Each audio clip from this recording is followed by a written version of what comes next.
Ladies and gentlemen, ladies and gentlemen, welcome out to the whatever he says. Another episode of Go ahead. Knockouts and Three Counts, and as you can see, if you're I watching gotta us, say that part.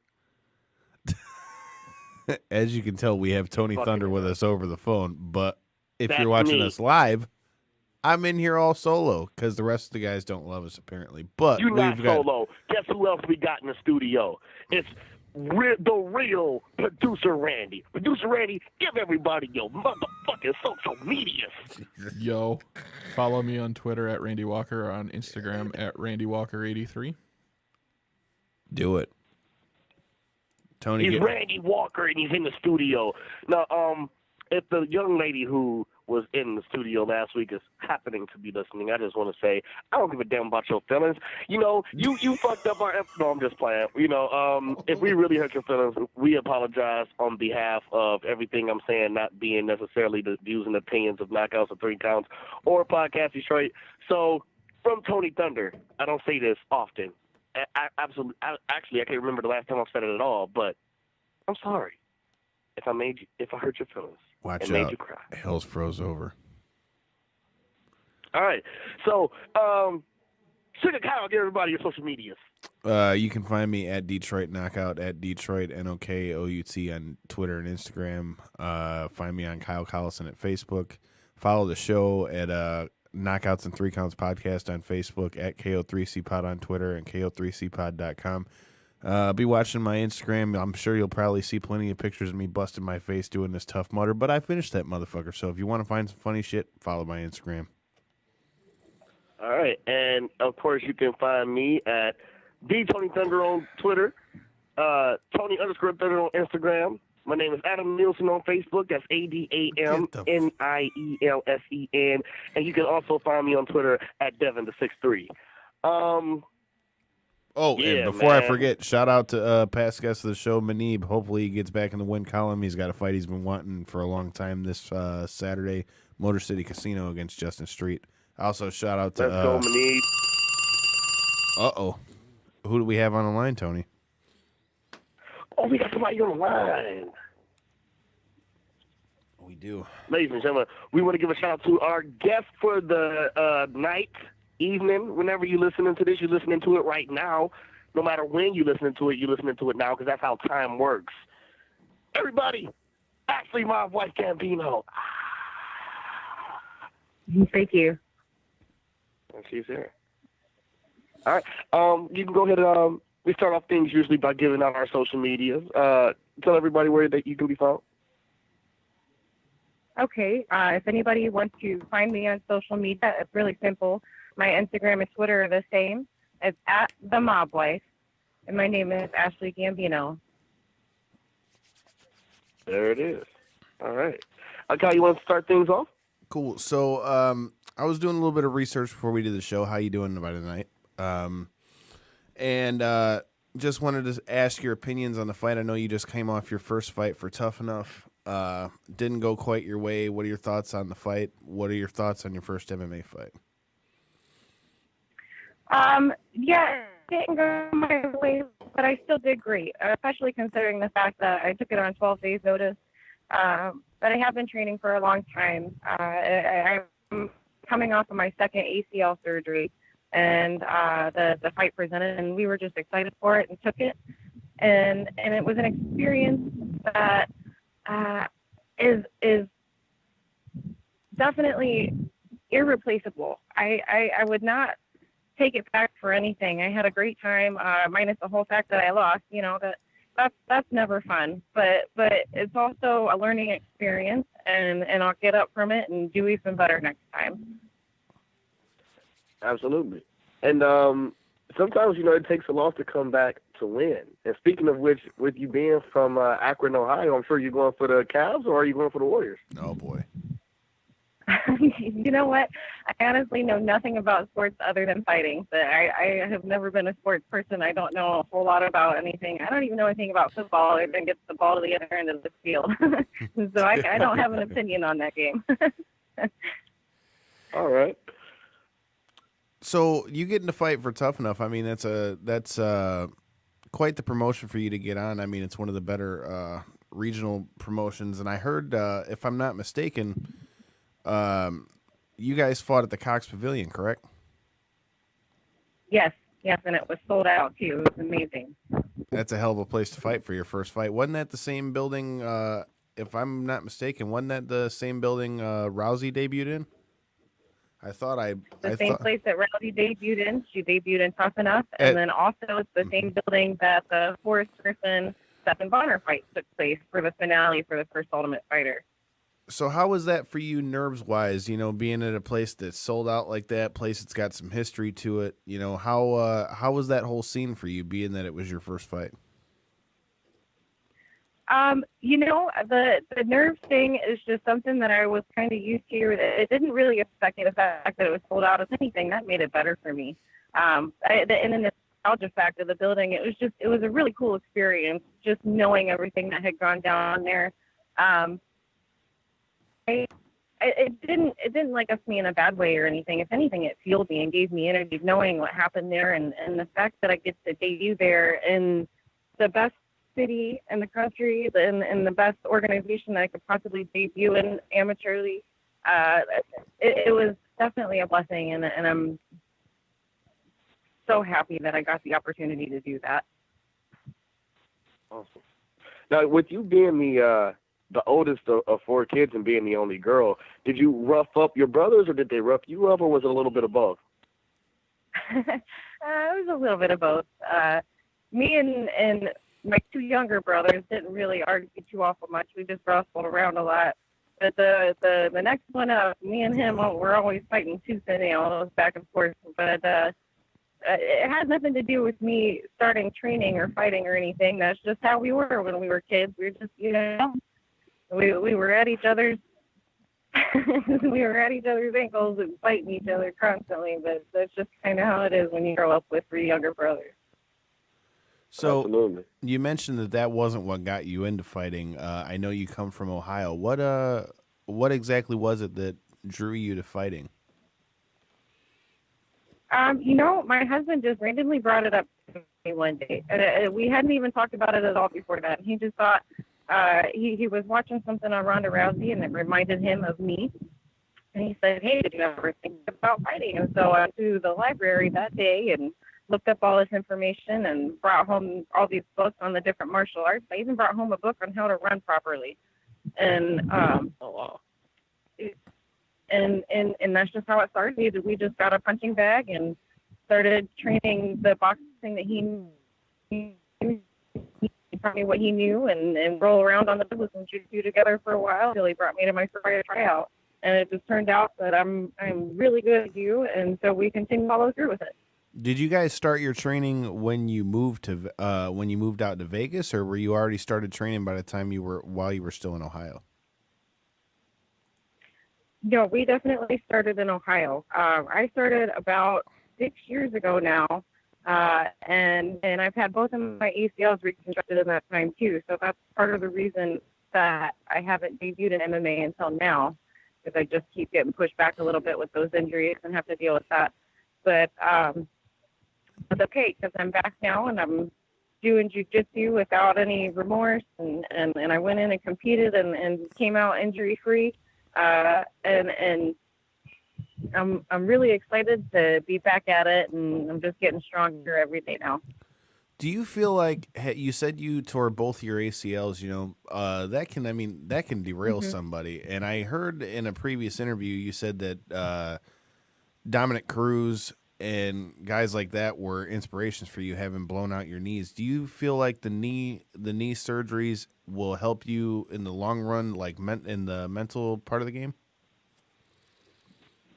Absolutely. I went through a spectrum of emotions that I can't even begin to explain, just dealing with knee surgeries, and each one brought different ones out in me too. When I went through the second one, my daughter was a year old, so she kind of had to go through that with me too, and she was a trooper about it. And she did really good with that. But the whole fact that I've already gone through like the knee surgeries and even a loss, even the fact that I lost my first fight is going to help me mentally prepare to compete at a higher level, because I'm not scared. I already know up there, and I know what can happen, and I know that I can come back from it.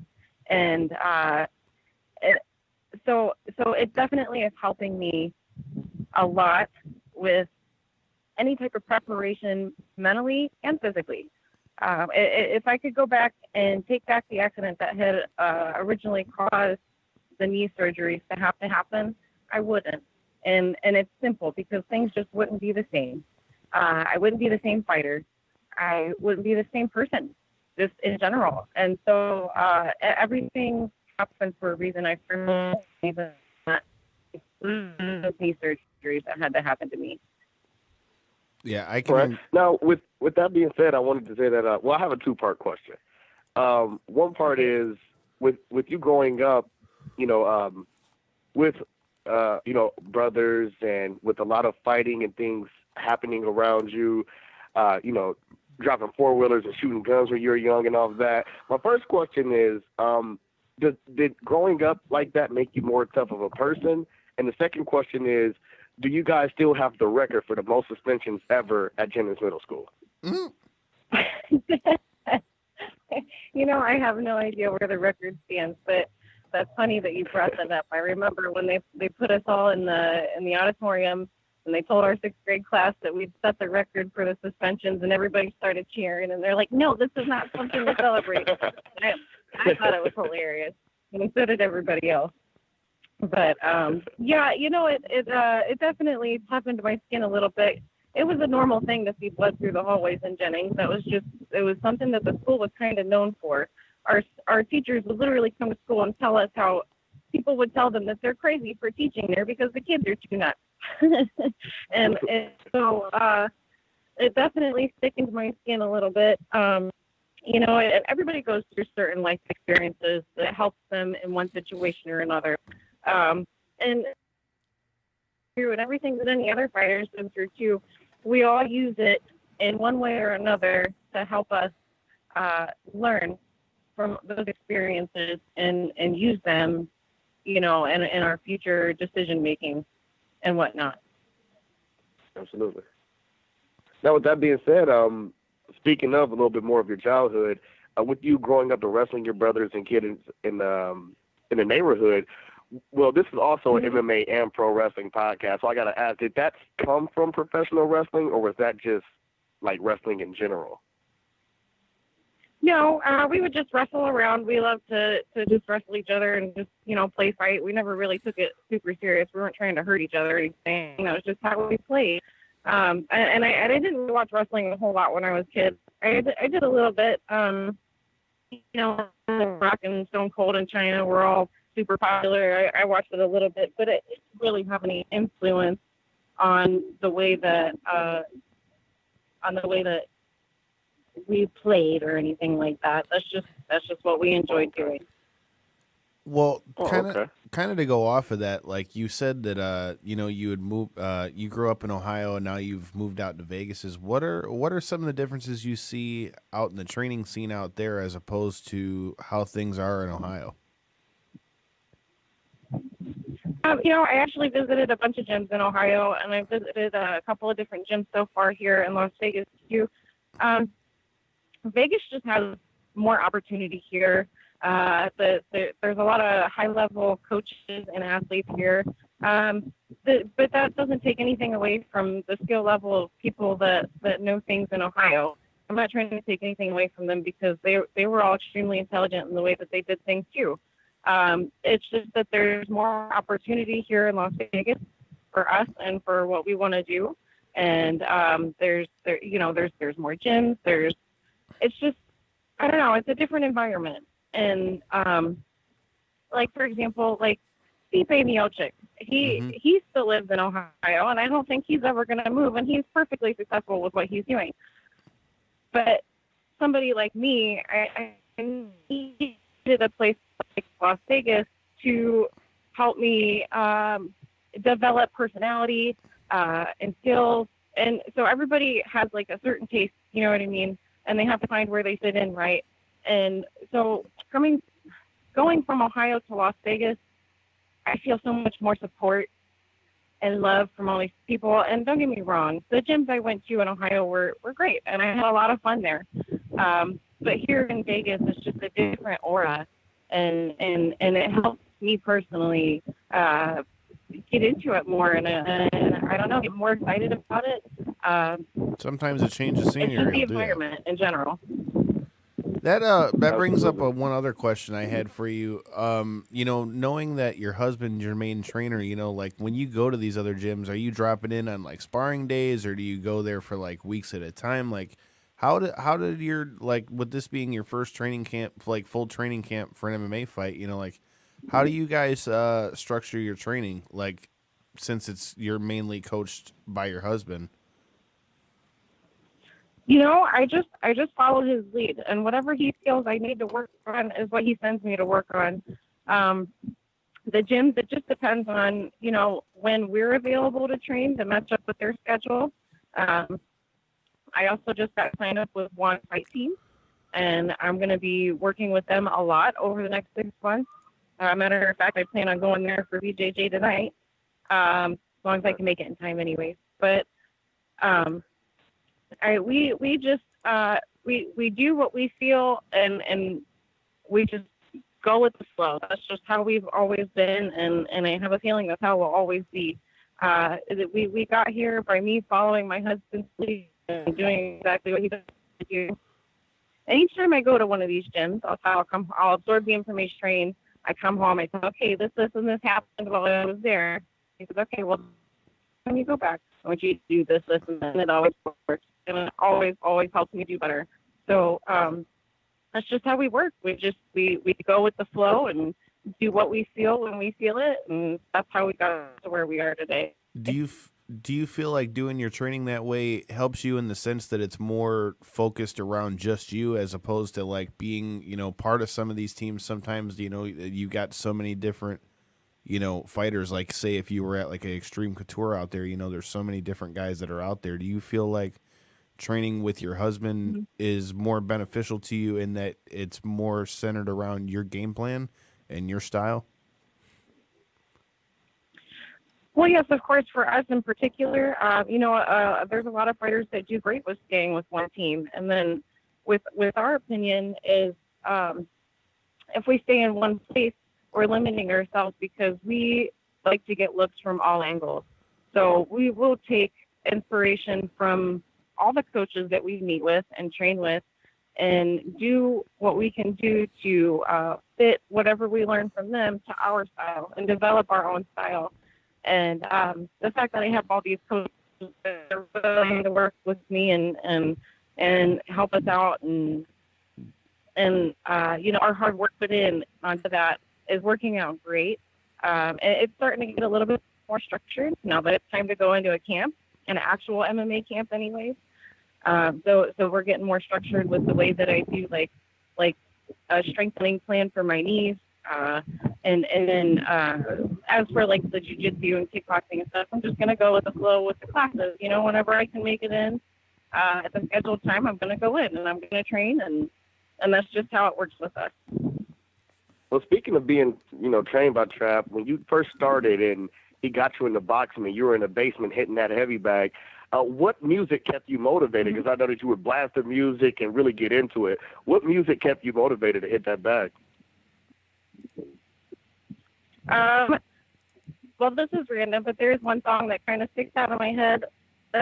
There's a song called Time Stretch by Eddie Bravo's band. and that was one of the songs that I used to love. And I would go as hard as I could through the whole song on that bag. But I like all kinds of music. It just depends on what I'm in the mood for that day. As long as it's good music and it's not like stupid repetitive stuff, you know what I mean? Like I take inspiration from just about anything, and I've learned that over life. Like sometimes you can't pick and choose what's around, and you just have to feel the flow and go with it.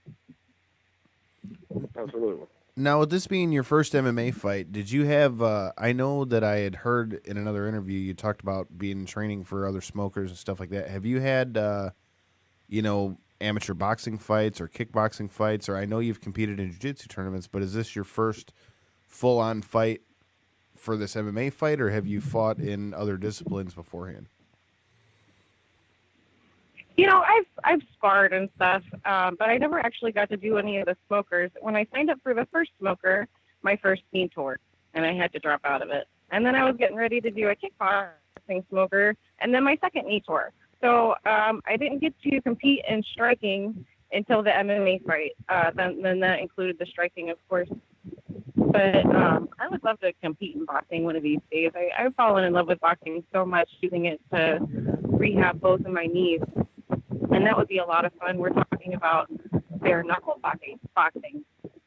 We actually just talked to one of the representatives this morning about setting up a match in bare knuckle boxing, and we're going to see what we can work on with that. Would that be for the promotion that was just on? But no, I have not competed. Is that bare knuckle boxing? Go ahead. Is that bare knuckle boxing one the same one that Beck Rawling just fought for? Yes, it is. The same organization. Gotcha. So we're thinking about doing a bout with them. But as for my experience with competing in striking, I haven't gotten a chance to have an actual bout in any type of striking other than the MMA fight. My experience with competition is actually pretty limited. I have been training for a long time, and of course we all compete with each other in the gyms, and I've had sparring matches left and right, and that's fun, but nothing can compare to the experience of getting up in the ring and actually competing in front of all those people and under the lights. It's just not the same when you do it in the gym.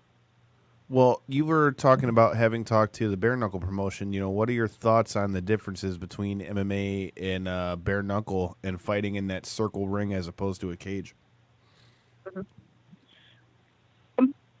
The ring is definitely a major difference because you can't use the cage as a tool. Like in MMA, I can push somebody up against the cage and pin them there and use that as a tool. I can't do that really on the ropes because the chances are we're going to fall through them. So that's where my footwork has to come into play. I know that much. And then, you're not wearing any gloves. So you have to be aware of that when you're throwing strikes because you could easily break your knuckles with one shot, which is one shot. You can even do that in the MMA gloves. But you have to be extremely precise and decide when and where to throw your shots and to block. It's going to be different. It's going to be something to really, really work hard towards, but I think it'll be a lot of fun, and we're definitely looking forward to it. So I can't wait to at least just try it, if nothing else, even if it's only once. I think it'll be a lot of fun, but you don't know where we'll go. Only time will tell. All right. As you can kind of tell, our show has a weird dynamic. Kyle is really keen on the fight world, and I just come with the randomness. I said the dynamic of our show, we get wild and silly sometimes. Kyle is more serious than I am, and he asks the straightforward questions. I always come with the randomness. As you can tell, here's another random question. What place has the best steak that you've eaten? Oh, my God. I don't know. I can't give an opinion on that. I don't even know the play side of Vegas. I've been working the entire time we've been here. It's all about work now, play later, so that we can play later. So honestly, we have been here for about a year now, and me and my husband have not even had one night out without our baby girl yet together, because we've just been working so hard towards accomplishing our goals so that we can play later. So I have no idea. I can't give you an actual opinion on what's going to be your best restaurant to get a steak out here, although I can't wait to find out because I love steak. Awesome. And another question would be, if he was in the Dragon Ball world, oh, damn, who would win a fight between Vegeta and GSP? Between Vegeta and GSP? Yeah. I'm going to stick with Vegeta because that's my husband's favorite character.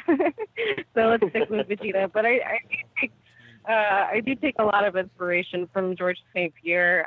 The fact that he is an intelligent fighter, he uses his smarts with the way that he fights. I take extreme inspiration from that because I like to do the same thing. And although I'm very strong for my size and the fact that I'm a girl, I am very strong, and I know that, and I'll use that to my advantage. But I'm also very scientific and mathematic with the way that I do things, and so I apply that to the way that I fight. And so the fact that you brought up George St. Pierre, he inspires me a lot with the way that he does, and even the fact that he came back and got that rear naked choke, just because he felt like it. Even that's amazingly inspirational to me. Do you think he'll fight again? Absolutely. Maybe. I don't know for sure. If he does fight again, I hope it's not for a title, because I don't want to see him fight for the title, win it, and then vacate it again. I feel like that just clogs up the division, and it's not fair Agreed. to the other fighters that really do want to fight for the title and keep it. I keep hearing. So if he does fight again, they should find a super fight for him, I think, because he's such a super name. You know what I mean? I keep hearing Diaz's name thrown around for the next fight for him. What name? I keep hearing Nate Diaz or Nick Diaz thrown around for him. Right. Well, I don't know if Nick Diaz is going to be able to compete after the certain things that he was going through, but the Diaz brothers are definitely an option, 100%. Or Anderson Silva. Who doesn't want to see GSP versus Anderson Silva? Although we would want to see it like forever ago when they were both in their primes. It would be way different now. Exactly. So Absolutely. you mentioned you were a big fan of Dominic Cruz's comeback. You know, what are your thoughts on what's been going on with him? I mean, it's been so long since we've seen him in the cage, and it's funny that you mentioned that he'd be one of your inspirations, having blown out your knees. One of my good friends and training partners actually is out there training with him for his fight against Chad Mendez July 14th.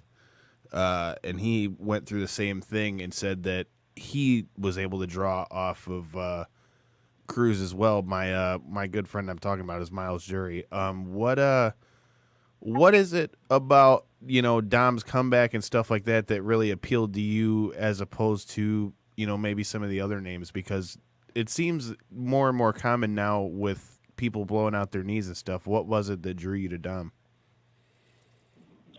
He's also an intelligent fighter, and the way that he uses his footwork and stuff. I was already inspired just by the way that he fights in general, and the fact that he can fight through all these injuries and say, "I don't care, I'm still getting in there and fighting."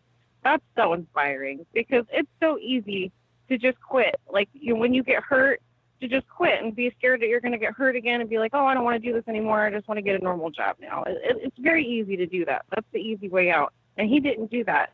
He tore his knee and then retore it and then tore his other knee and tore a quad and tore a groin, and something else happened too. And the fact that he can fight through all that stuff is so insanely inspiring to me, and still be successful at what he does.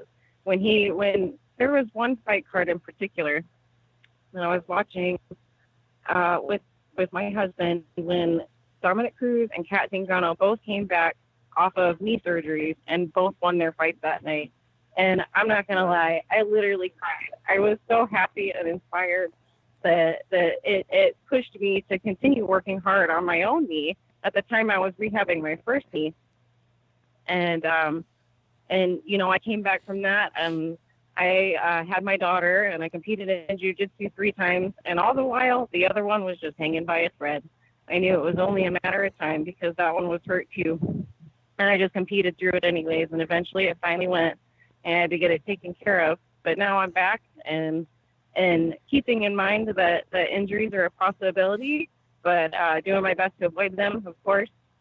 But even if I do get injured again, watching a story like Dominic Cruz, it's literally like a story tale book in a book. It's like a fairy tale. Like, you would never expect somebody to come back from so much controversy, and something like that should definitely be inspiration to any fighter that has ever been hurt or ever gets hurt, to push through it and to continue to follow their dreams. Absolutely. Now, I'm going to come out to randomness with this one. I actually wanted to kind of keep that going, because that was getting intense and inspiring. But, yeah.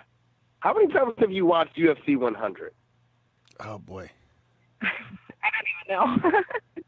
but that was definitely an amazing card. It was a lot of fun to watch. That was the first live fight card that I watched, other than the Ultimate Fighter finale. I watched that with my family when I was younger.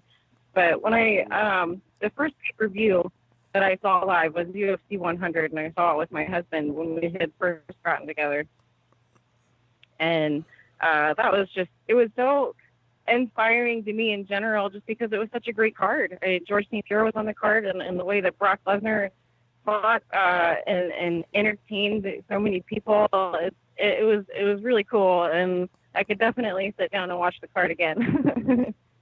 Speaking of Brock, All what right. are your thoughts on him coming back? There's a lot of talk. He's supposed to be coming back to fight again real soon, too. Brock Lesnar? Yep. I'm hearing they were talking about sometime by the end of the year. In there. I don't know anything for sure, but I know I've seen hints here and there, and I'm half expecting an announcement at some point. I was there the night he I won wouldn't doubt against Couture, and they were saying that they've already had a lot Ring the of bell, Randy. Yeah, ring the bell, but it's in the middle of the table, bro. But the Brock fight, I've already heard a lot of rumors of him being around with Dana and stuff like that. I mean, what are your thoughts on him coming back to fight again now that he's at, what's he at, about 40 now? He's got to be close to that, something like that. And he's He's still definitely WWE getting champ. That too. But and yeah, of course, and he's got all this stuff going on with WWE, but he also hasn't been like a full-time WWE person. You know what I mean? Like he shows up for special occasions, and so that is something that is going to help him if he wants to come back and compete. He has time to train to do that, and I think it would be great. I mean, everybody loves Brock Lesnar. He's extremely entertaining. And I think it would be nothing but good. Everybody loves to watch him fight, and it would create a lot of hype. And whoever wants to take the challenge can try and do their best. And he's and got the size of cantaloupe. Yeah, right. I know. He's huge. TV does no justice to heavyweights that are TV does no justice to it at all. That guy's got lunch pails for hands. Yeah, he I does. know. He's huge, and the fact that he has such amazing wrestling is scary for the heavyweights. You know, because if somebody that big gets on top of you, even if you're a heavyweight, also it's going to be extremely hard to reverse, because then you start turning into using your strength more than your technique. Because of course technique is extremely important no matter what size you are. But when the person is bigger than you in general, it gets a lot harder. Things change a little bit. A little off topic, off the well, it's not necessarily, but it's funny you mentioned that, because I was listening to something a little while back that we had mentioned wrestling before, but Kurt Angle was talking about one night when him and Brock had went head to head, just straight up wrestling, because they were both national champion and Olympic wrestlers and stuff. And Kurt was saying, even though I'm technically better than Brock, he said his size just made it so much. I mean, he goes, I was still able to handle him, but it was something to where some of the stuff he was able to try to do with his size just compensated a lot for the, the skill set, the skill set. So him being that big and having, like Kurt said, he goes, he's basically only got a blast double, but when you get that good at a blast double and are that big, I mean, it makes you dangerous. Then it's good enough, right? Yeah. I don't want him taking me down. Sometimes there's situations where fighters will spread themselves out too much, and they become pretty good at everything, but they're not great at anything. And when there's a certain thing that you can exploit in yourself that you know that you're great at, you have to use it, because you can't just spread yourself out. There's so much information in MMA, and you can't just spread yourself out completely thin, because then you're gonna be lacking, and you have to find what you're talented at and exploit that. For example, with the Ronda Rousey fight with Holly Holm, her coach tried to focus on her boxing, because Holly Holm was this world champion boxer. But let's be real. Ronda Rousey's boxing isn't really the greatest. They should have exploited her judo over top of her boxing. And so Amen to that that. messed her up in that fight because she came in with intentions of striking with a striker, and that's not exactly the greatest idea. You should they should be focusing on her judo because she's a judoka. So they should have exploited that fact, and they didn't. And so that's a major mistake. So the reason I brought that up is because of what I just said. You have to exploit what you're good at, and some people are great at a bunch of different things, but for the most part, as top level athletes, you're usually really good at like a couple of things here or there, and you have to find out what that is, and you have to work with it. So now that you've had your first MMA fight, like what's next for you? Are you dead set on the bare knuckle thing? Are you going to try to take a boxing fight or compete in jiu-jitsu again? Are you raring to get back in the cage quick? What's next for you? Or are you going to take care of pit bulls? Are you going to take care of pit bulls? I would love to take care of pit bulls and fight, but I just wouldn't fight pit bulls.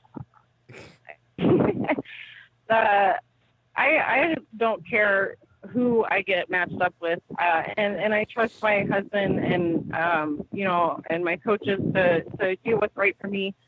But I'm excited to compete no matter what. In general, my ultimate goal is to get a world championship in MMA. That's what I want. But the bare knuckle boxing thing sounds like so much fun. So I'm really excited to try and do that. I will definitely compete in jiu-jitsu again, and I will 100% end up competing in MMA again at some point, hopefully soon. On the jiu-jitsu game, do you what is it you like most about jiu-jitsu? That's what I do most of my training in now. Like what belt are you at? Like what do you like about jiu-jitsu? All that good stuff. I'm a blue belt in Yoki Jiu-Jitsu in particular. Okay. I know a couple of techniques, but I haven't trained in it long enough to consider myself a blue belt in the gi. But my favorite part of jiu-jitsu, it's just, it's the fact that it's a million-piece puzzle that is literally never going to be solved.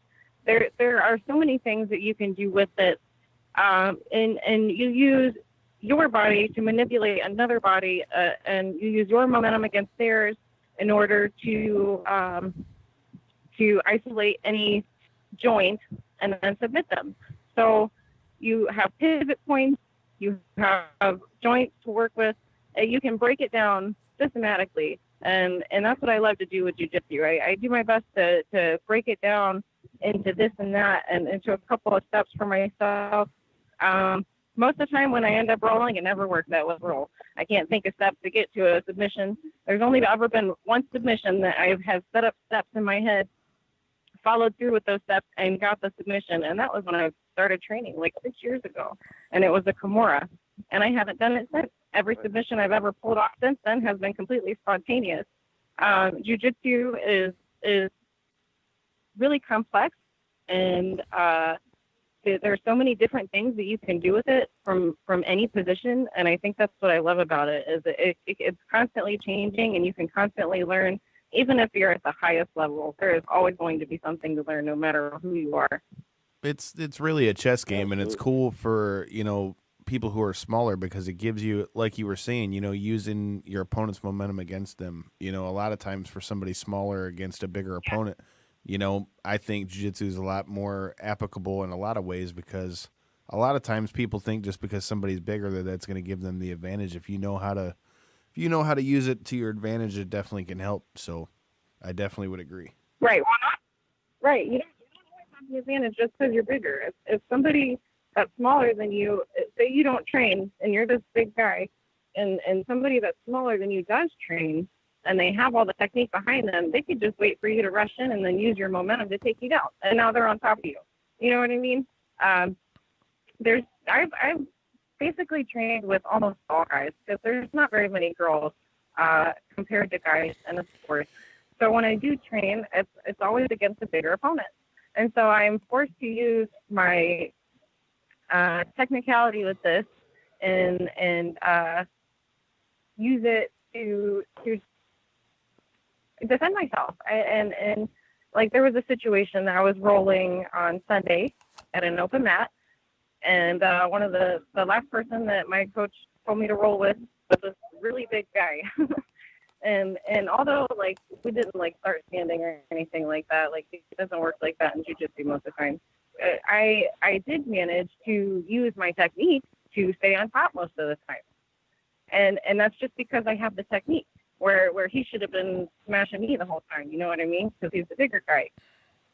Right. But that's what's so cool about jiu-jitsu is if you learn it and you get really technical with it, you can use momentum and pivot points in the human body to manipulate your opponent in the way that you want to do so.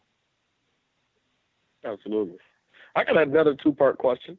The first question of the two-part thing is, if fighting became a water sport, would you be good at it? And the second part is, if fighting was a water sport, who would be the first person you challenge to drown? Oh, shit. A water sport? Like, as in, like, fighting in a pool or something? Yeah. Is that what you mean? Where the hell did you come up with that shit? I don't know. I feel like going swimming right now. I'm like, what the fuck? That is my favorite exercise. I love swimming, but that is a pretty random question, and I honestly don't know how to answer that one. I'm looking like, what the fuck? So I think if you love the swimming, you'd be pretty good at water fighting. I don't know. I mean, I've never heard of it, but I guess it would be worth a try. It would be. I think that's something that we should start that. Kyle, me and you are going to start a water fighting polo tournament. What the Marco Polo with your fist, and how the it's fuck did going I get down. signed up for this? You see this shit? Yeah, you signed up for it. I'll just kick somebody in the dick and get it over with. See, don't ring the bell for that, Randy. Don't even ring the bell for that one. All right. No, my serious question is, if Bob Marley got into a fight with this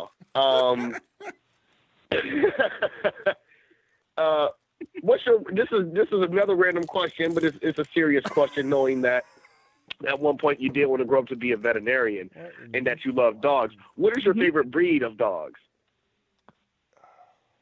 I have experienced all kinds of different breeds. I grew up with my mom breeding pugs. I worked with kennel owner that bred King Charles Cavalier Spaniels and also had some police German Shepherds that she was breeding and having litters with. And out of all the breeds I've ever worked with, I love pit bulls and Rottweilers.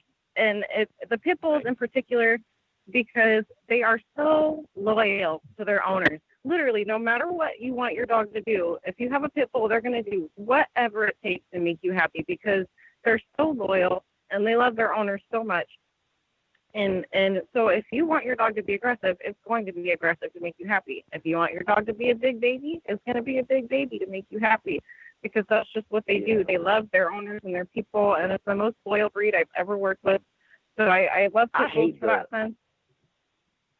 I hate the pit bull stigma, but knowing that there's, many different types of pit bulls themselves, do you have a particular, maybe blue or red nose or gator mouth or? I have more experience with the red nose pit bulls, but they're all kind of the same in the sense with the loyalty thing that I was bringing up. There's a rumor about lockjaw with the pit bulls, like the red-nosed pit bulls in particular. They actually do have jaw muscles that stretch all the way to the top of their head and connect, and that is why their jaws can seem like they're locking onto things. And they have extremely strong jaws, yes, and they can do a lot with that and a lot of damage with that. And that's why it's extremely important as a pit bull owner to train your dog so that they understand what they have, and so you understand what you have. Also, you have to be extremely knowledgeable about that breed and about any breed really when you decide to go into something in particular with a dog like that. And they're just like children. You have to attend to them and treat them like babies and like they're a part of your family, and you have to teach them and you have to be their leaders. And so it's very important for any dog owner, no matter what breed you have, to pay close attention to your dog and to treat them like your child, and to also treat them so that they know that they're not the boss, that you're the boss. It's very important that you have to be the boss of the environment, even if you have a toy breed dog, which is the smaller dog. Absolutely. Because You gotta otherwise show they're them just who's going to try and alpha. walk That's all their over you. absolutely. They're I guess they're pack. They're I can't think of the word, but you have to show them who's alpha. It's their I can't think of the word. Yeah. But yeah. The dominant. I got one last question. I don't know if. Go ahead. Oh, go ahead. Jinx. What was that? Go ahead. No, I was just saying that I was trying to think of the word, but yeah, you definitely have to show them who's alpha. But yeah, you can go ahead. That's the word. It's all about who's the alpha dog, and you got to let your dog know that you're the alpha and that you're in charge, and they have to respect you and trust you. And you have to show them that they can respect you and trust you. And that goes for any breed, really. It doesn't have to be a pit bull or a Rottweiler. It could be a pug. It could be a Chihuahua. It could be anything. You have to be very responsible with the way that you handle your dogs as an owner, just like you have to be responsible with your children. And you teach them how to live life, and you teach your dogs how to live with you too. All right, absolutely, and they'll love you for that. And I got one last question. I don't know if Kyle have another question, but I have one last question. What do you got coming up? What do you want to tell the people about yourself that they'll remember for you forever? And can you tell them who Smoke Serpent is? Smoke Serpent? Smoke Serpent is Eddie Bravo's name that I brought up earlier.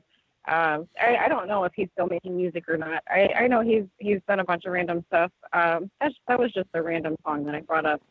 But if anybody wants to follow my story, all you have to do is follow my Instagram or my Twitter at the Mob Wife. That's my fight name, and my Instagram and Twitter.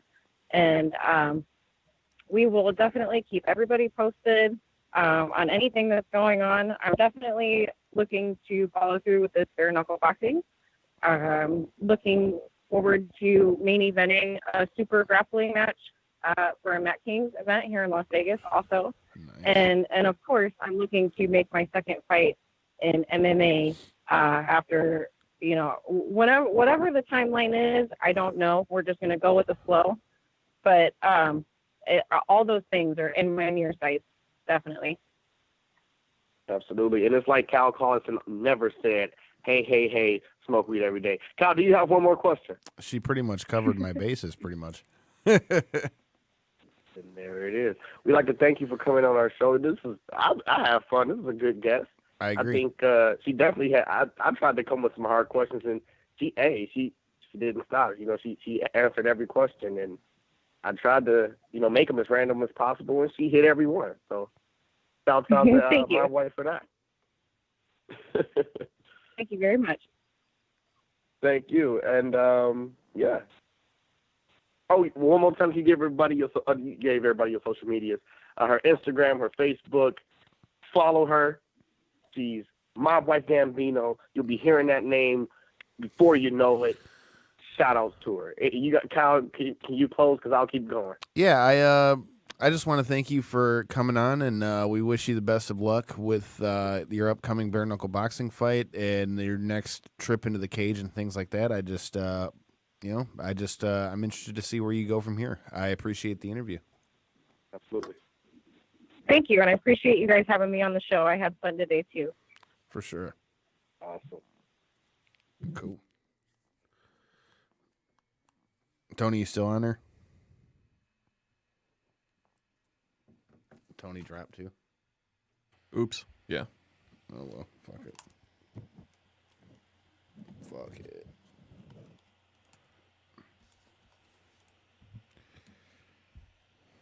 Show over? Pretty much.